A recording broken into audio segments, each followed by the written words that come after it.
আমরা দিন শিক্ষার জন্য মক্তবে পড়তে যাচ্ছি। আমরা প্রতিদিন 1 ঘন্টা করে আমাদের লেখাপড়ার সময় বাদে অবসর সময়ে মক্তবে গিয়ে ইসলামী শিক্ষা অর্জন করি। কিন্তু বোন, তোমরা এ ধরনের পোশাক পরে কোথায় যাচ্ছ? আমরা সকলেই বিয়ে বাড়ি যাচ্ছি। তোমরা বিয়ে বাড়ি যাচ্ছ এভাবে বেপরদার সাথে?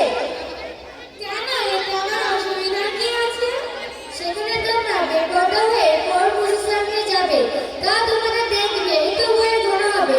ইসলাম ধর্মে মেয়েদের শরীর খোঁজার বাড়িতে বলা হয়েছে, নিজের শরীর অপর পুরুষকে দেখানো গোনাহের কাজ।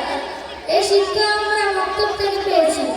কিন্তু এ ব্যাপারে তো অভিভাবকেরা কোনোদিন আমাদেরকে কিছুই বলেননি।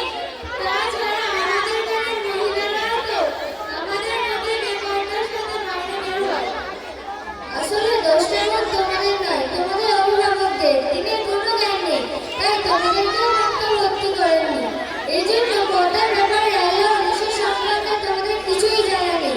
পর্দা করা ফরজ, পর্দা না করা কাবিরা গুনাহ। কিন্তু বোন, এর ব্যাপারে আল্লাহর হুকুম কি আছে? মেয়েরা বড় হওয়ার পর অবশ্যই পর্দার সঙ্গে চলাফেরা করতে হবে।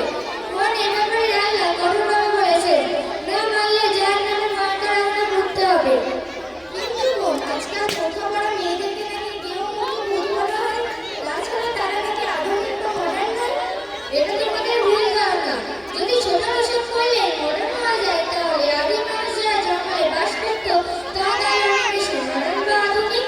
আর সারা বিশ্বের দিকে তাকালে দেখতে পাবে অনেক মুসলিম মেয়ে আছে যারা সব কাজে অংশগ্রহণ করছে, কিন্তু পর্দার সাথে। মেয়েরা শিক্ষকতা করছে, ডাক্তারি করছে, ব্যবসা করছে, প্লেন রেল চালাচ্ছে, সবকিছুই করছে কিন্তু পর্দার সাথে। তাহলে তারা কি